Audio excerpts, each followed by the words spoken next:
I was in my garage, tightening the last bolt on my motorcycle when I heard shouting from the street. I didn't even have to look to know who it was. Delores Thompson, our HOA president, the self-appointed queen of the neighborhood. Anytime there was noise, movement, or joy happening on our street, she was on it like a hawk, ready to shut it down. I stepped out, and sure enough, there she was, standing in the middle of the road, arguing with a couple of paramedics. "You can't park here," she screeched, pointing at the ambulance that was idling in front of my neighbor's house. "This is a private community, and we have strict parking regulations." One of the paramedics, a guy who looked like he had been dealing with people like Delores for far too long, sighed. "Ma'am, we're responding to a medical emergency. A resident here called for us." Delores crossed her arms. "I don't care. You can park at the visitor lot by the clubhouse and walk down." I felt my blood pressure spike. Was she serious?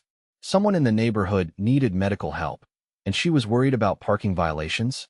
I stormed over. "Delores, move out of the way. This is an emergency." She turned to me, her beady eyes narrowing. "Wesley Xander, you have no authority here." I clenched my jaw. "And neither do you when it comes to emergency services. Get out of the way." But she didn't budge. Instead, she pulled out her phone and started snapping pictures. "This is a violation of HOA rules. I will be issuing fines to whoever allowed this." The paramedics exchanged glances, clearly exasperated. One of them muttered, "Unbelievable," before stepping back into the ambulance. I felt my stomach drop when I saw their next move. They were pulling out, leaving. I ran up to the driver's side. "What are you doing?" The driver looked frustrated. "She blocked us in. We can't waste time arguing. Dispatch is rerouting another unit." I wanted to throw something. Someone in the neighborhood was in trouble, and Delores' ridiculous power trip just delayed their help. Then it hit me. My brother, Wyatt, was the county sheriff. And if there was one thing he hated, it was people getting in the way of emergency responders. I pulled out my phone and dialed him. "Wyatt, I need you here. Now." The moment Wyatt picked up, I didn't waste any time explaining.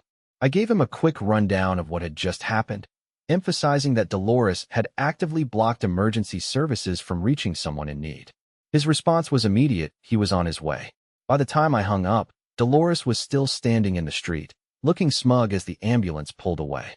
She dusted imaginary lint off her blazer, acting as if she had just performed some grand civic duty. The paramedics had no choice but to leave, their frustration evident, and I could only hope the rerouted unit would arrive in time to help whoever had called them in the first place. I turned to Delores, my patience wearing thin. "You just delayed an emergency response. If something happens to that resident because of you, that's on your hands." She scoffed, tilting her nose up as if I was beneath her. "Rules exist for a reason. If people can't follow them, that's not my problem." Before I could fire back, the sound of an approaching vehicle cut through the tension.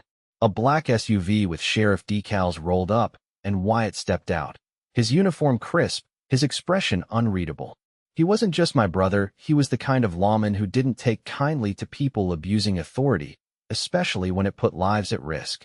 He took one look at the situation and immediately assessed what was going on.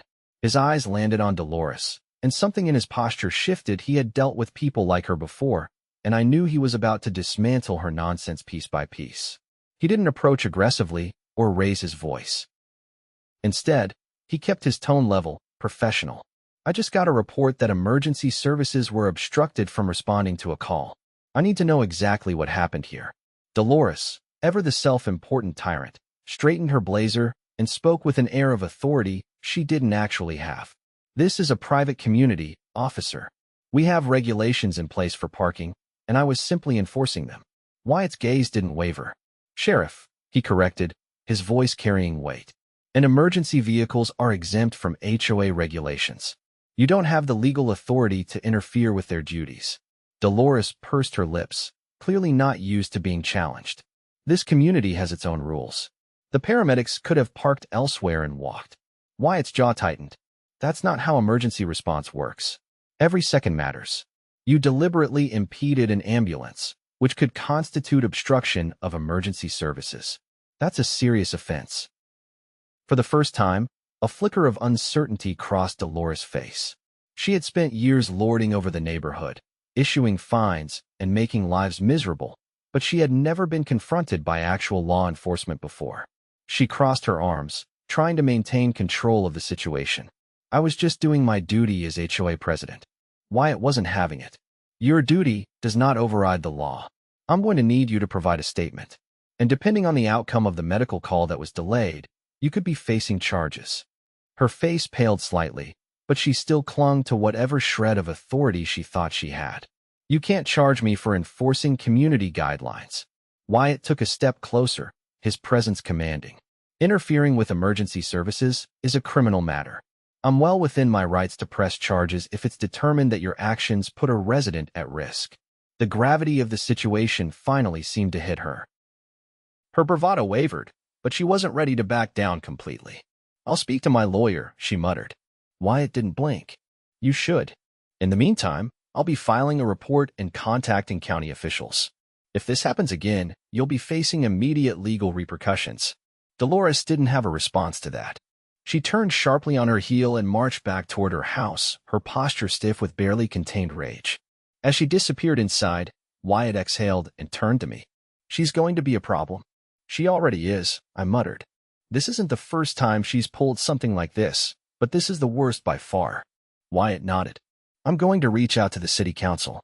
If she's abusing her position like this, there might be grounds to have her removed. I couldn't help but grin at that. Now that's something I'd love to see. But I knew Delores wasn't going to go down without a fight. And something told me she was already plotting her next move. As soon as Delores disappeared into her house, Wyatt turned to me, his expression serious. He wasn't the kind of guy who liked to leave things unfinished, and I could tell his mind was already working through the next steps. This isn't just about her being a nuisance, he said. Blocking emergency services like that, she could have put someone's life in danger. If she's been abusing her power in other ways, I need proof. I nodded, my thoughts already racing. Delores had been running the HOA like her personal kingdom for years, but this was the most dangerous stunt she'd pulled yet. If we wanted to get her removed, we needed solid evidence, a pattern of misconduct that would make city officials take action. I'll talk to the neighbors, I said. See if anyone else has had run-ins with her that crossed the line. Wyatt gave a curt nod. Good. And I'll be pulling HOA records to see if there's anything suspicious with how she's handling funds or enforcing rules. As he walked back to his SUV, I turned and headed toward my neighbor's house, the one the ambulance had been called for. It was Mrs. Thompson's place, no relation to Delores, just an unfortunate coincidence. She was in her 70s and lived alone, though her daughter visited often. By the time I reached the front porch, her daughter, Rachel, was standing outside, her face lined with worry. She's stable, Rachel said before I could ask. The rerouted ambulance got here in time, but the delay didn't help. I exhaled in relief, but my anger toward Delores only intensified. I'm so sorry for what happened. Delores had no right to interfere like that. Rachel's mouth pressed into a thin line. She's been harassing my mom for months. Petty violations, fines for things that don't even make sense. My mom was already stressed, and today didn't help. That was exactly the kind of thing I needed to document. Would you be willing to write a statement? My brother is looking into this, and we're trying to build a case against her.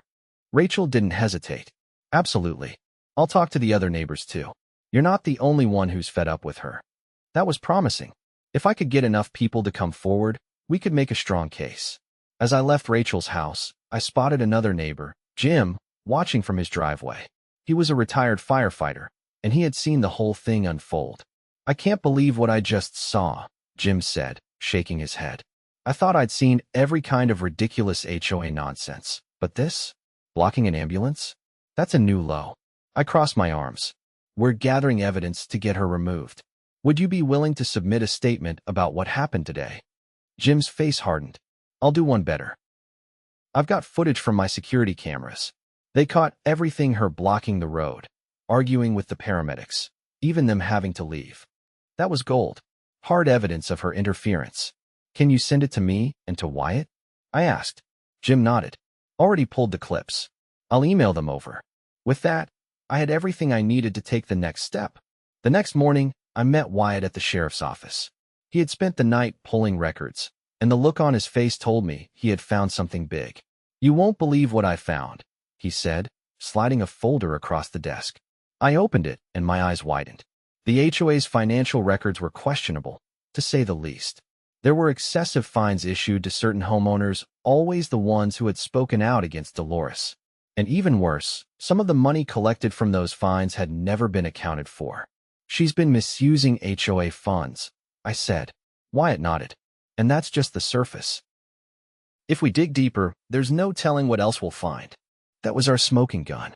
It wasn't just her abusing power, this was outright corruption. The next step was clear. We needed to get the entire neighborhood involved. That evening, I called for a community meeting at Jim's house. Word spread fast, and by the time people started arriving, the living room was packed. I stood at the front and held up the evidence we had gathered. We have proof that Delores has been abusing her position, not just with today's incident, but financially as well. Jim played the security footage on his TV, and the room filled with murmurs of outrage. She's gone too far, one neighbor said. Rachel stepped forward. We need to hold a vote to remove her. Delores had no idea what was coming. The meeting at Jim's house had been a turning point. With hard evidence in hand, the neighborhood was fully on board with removing Delores from power. But we knew it wasn't going to be that easy. She had spent years consolidating control over the HOA, stacking the board with cronies who never questioned her decisions. If we were going to take her down, we needed to play this smart. Rachel had already started drafting the petition for a special recall vote. According to the HOA bylaws, if we could get at least 30% of the homeowners to sign, we could force a community-wide election to decide Delores' fate. But that was just the first step. We also needed to make sure the vote itself was fair. Delores had manipulated the system before, and there was no doubt she would try again. That night, I stayed up late going through Wyatt's findings. The financial records were a mess, with thousands of dollars in fines disappearing without a trace. There were also suspicious payments made to his so-called consulting firm that didn't seem to exist anywhere outside of HOA paperwork. If we could prove she was embezzling money, she wouldn't just lose her position, she could face criminal charges. The next morning, I met Wyatt at the county records office. He had already requested more documents related to the HOA's finances, and as we sifted through them, we found something even worse than we expected. Not only had Delores been skimming money from fines, but she had also been overcharging residents on annual dues and pocketing the excess. It was outright fraud. Wyatt sat back in his chair, shaking his head. He had seen corruption before, but this was personal. She's not just a bad HOA president. She's a criminal. I nodded. So what's the next move? He tapped the folder. We take this to the county attorney. They have the authority to launch an investigation. But first, we need to make sure the community is ready for the recall vote. If we get her removed before she catches wind of this, she won't have time to cover her tracks. With that, we split up. Wyatt would handle the legal side, and I would focus on rallying the neighborhood. By midday, Rachel and I had set up a table outside the community park, gathering signatures for the petition. The response was overwhelming. Homeowners lined up to sign, many of them sharing their own horror stories of Delores' reign. Some had been fined for things as ridiculous as leaving their trash cans out an hour too long, while others had been threatened with liens over fabricated violations. One elderly couple approached, their expressions grim. They explained that Delores had fined them repeatedly for having a non-regulation front door, something that wasn't even in the HOA rules. They had been forced to pay hundreds of dollars just to stop her harassment. By the end of the day, we had more than enough signatures to call the vote. Now came the hard part, delivering the petition to the HOA board without Delores interfering. Rachel, Jim, and I met with the board the next evening, presenting the petition in person. As expected, Delores was already trying to twist the situation in her favor. She sat at the head of the table in the clubhouse, her expression cold and calculating. This petition is completely invalid, she announced before even looking at it. It was gathered under false pretenses. Jim crossed his arms. False pretenses? We followed the HOA bylaws to the letter.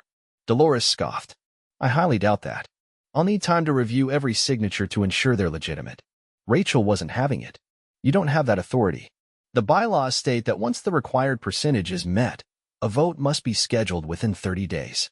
Delores' face twitched, but she wasn't ready to give up. The board will need time to deliberate. That's when Wyatt stepped forward from the back of the room. He had been silent up until now, letting us handle it, but he wasn't about to let her stall. There won't be any delays, he said, his tone firm. Because while you're busy trying to bend the rules, I'm busy submitting evidence of financial misconduct to the county attorney. The room went silent. Delores' expression darkened. You have no right to interfere in HOA matters. Wyatt's gaze didn't waver. I do when there's evidence of fraud. And right now, this board has a choice: either schedule the recall vote and do this the right way, or wait until law enforcement steps in. One of the board members, a man named Greg who had always seemed uncomfortable with Delores' leadership, cleared his throat. I think we should follow the bylaws and schedule the vote. Another board member hesitated, looking at Delores, then at Wyatt. Agreed. Delores' hands clenched into fists, but she couldn't stop it. The board had spoken. As we left the clubhouse, Rachel turned to me, a look of satisfaction on her face.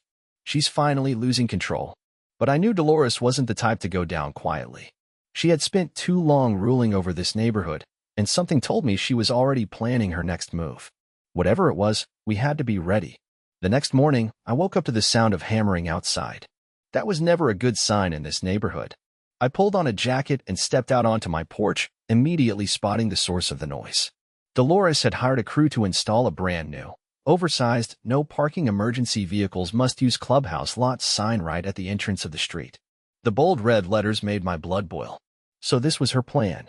If she couldn't stop the recall vote outright, she was going to use every underhanded tactic possible to make herself look like the victim.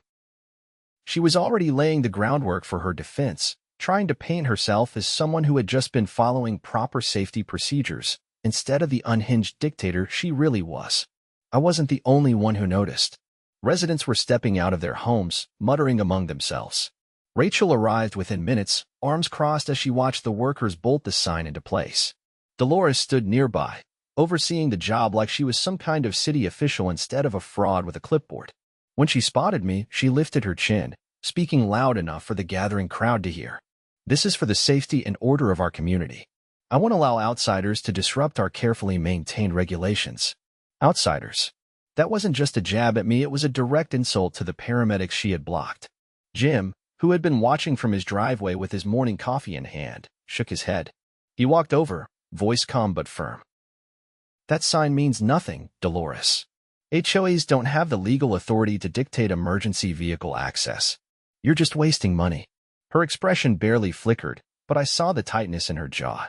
She knew we were on to her, but she wasn't ready to admit defeat. I stepped forward, keeping my voice measured. Where did the funds for this come from? Because I know for a fact this wasn't put to a vote. Delores didn't answer right away, but her silence spoke volumes. The crowd murmured, and I could feel the shift in energy. People were starting to realize just how deep her corruption went.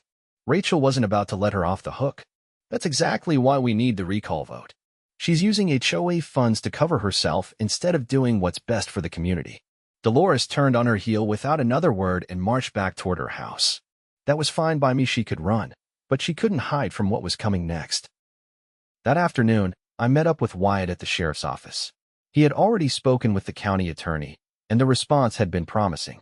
They were going to launch a formal investigation into Delores' misuse of funds, but it would take some time. In the meantime, we had to make sure she didn't manipulate the recall vote in her favor. We had one major problem: the ballots.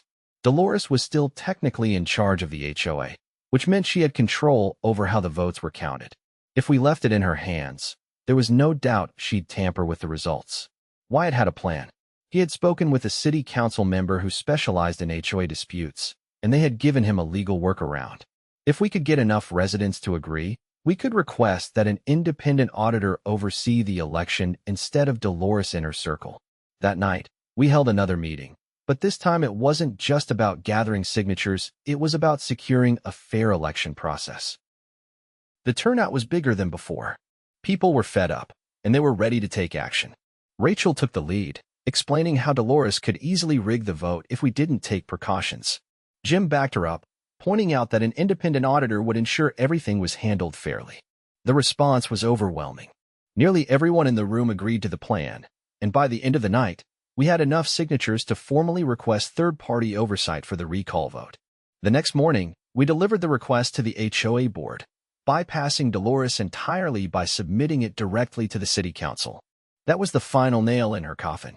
When Delores found out, she showed up at my house, livid. She didn't even bother knocking, she just stood outside yelling my name until I stepped onto the porch. She was red-faced, her usual composure completely gone. You had no right to interfere with the election process. I crossed my arms, unfazed. We followed the bylaws. The community decided they wanted an independent auditor, and that's exactly what's going to happen. She took a step closer, voice lowering to a hiss. You think you've won, but you have no idea what you're dealing with. I held her gaze, refusing to back down. Neither do you. She stormed off, but I wasn't worried. She had played every card she had, and now she was out of moves. The recall vote was scheduled for the following week, and this time, she wouldn't be able to manipulate the results. The night before the vote, Wyatt called me. His voice was calm, but there was an edge to it. I just got word from the county attorney's office. They're moving forward with the investigation into Delores' financial misconduct. If the audit confirms what we found, she's looking at serious charges. That was it. The final piece of the puzzle. Delores wasn't just losing her position, she was about to lose everything. The morning of the recall vote arrived, and the atmosphere in the neighborhood was tense. People gathered outside the clubhouse, speaking in hushed tones as they waited for the doors to open. Delores had been eerily quiet the past few days, which only made me more suspicious. She wasn't the type to admit defeat. If she was keeping her head down, she was planning something. I stood near the entrance with Rachel and Jim, watching as the independent auditor arrived with a locked ballot box. The city had assigned a neutral third party to oversee the election, ensuring that every vote was counted fairly. That was our safeguard against Delores' usual manipulations. She arrived moments later, walking with forced confidence. Her usual air of superiority cracked, but not broken. The board members she had once controlled trailed behind her, their expressions guarded. They knew her reign was crumbling, and some of them were clearly weighing their options. The meeting started promptly, with the auditor explaining the process. Every homeowner would cast their vote in secret, and once all ballots were submitted, they would be tallied in front of everyone. There would be no last-minute changes, no sudden rule adjustments. Delores had no way to interfere. People lined up to cast their votes, and as I watched them, I could see the determination in their faces. They weren't just voting to remove an HOA president, they were taking back control of their own lives. Delores sat stiffly at the front of the room, her hands clasped on the table in front of her. Her eyes flicked toward me once, cold and calculating, before she turned away. The voting process took nearly an hour, and then the auditors began counting. The room was silent as each ballot was removed from the box and tallied. People leaned forward, waiting, tense with anticipation. When the final count was announced, the result was undeniable. Delores had lost by an overwhelming margin. For the first time since I had known her, she looked genuinely stunned. Her grip tightened on the armrest of her chair, and for a brief moment, I thought she might argue, demand a recount, or try to twist the rules in her favor. But there was nothing left for her to grasp onto. The vote had been fair, the numbers clear. The board member who had been the first to turn against her, Greg, cleared his throat. He read from the HOA bylaws, confirming that as of that moment, Delores was no longer president. A murmur of approval swept through the crowd, followed by scattered applause. Delores stood abruptly, her chair scraping against the floor. Without a word, she turned and walked toward the exit, her back rigid. No one stopped her. As the door swung shut behind her, Rachel let out a breath she had been holding. People were already discussing what came next, electing a new president, reviewing the HOA's rules, undoing the damage Delores had done.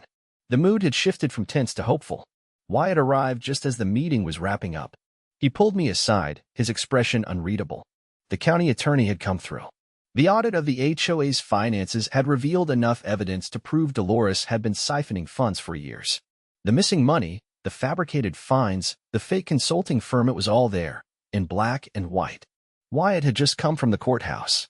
A warrant had been issued for Delores' arrest. I barely had time to process that before a commotion erupted outside. Someone shouted, and I turned to see Delores storming back toward the clubhouse, her face twisted with fury. She wasn't alone. 2 men in dark suits followed her, carrying briefcases.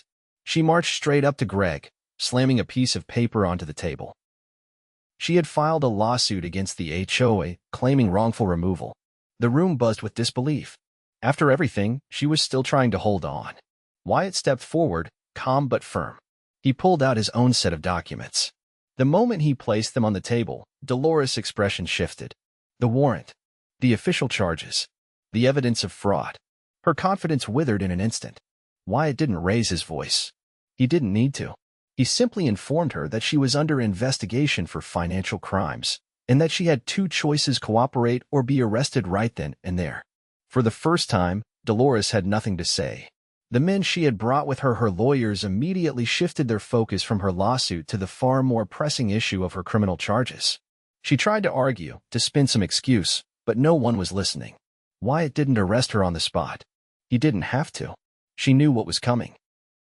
She left in silence, her lawyers trailing behind her, their hushed conversation urgent. The recall vote had been a victory. But this was justice. Over the next few weeks, the neighborhood transformed. The HOA board, now free from Delores' grip, started undoing her worst policies. Fines were reviewed and refunded where possible. New, fair rules were put in place. The atmosphere in the community shifted from one of fear to one of cooperation. As for Delores, she didn't return. Her trial date was set, and from what Wyatt told me, her legal troubles were only beginning. The county had no tolerance for financial fraud, and with the evidence stacked against her, there was little chance she would escape consequences. One evening, as I sat on my porch, Rachel stopped by. She looked at the neighborhood, taking in the peaceful street, the absence of Delores' constant surveillance. It finally felt like home again. We had won. And more importantly, we had taken back control of our own lives.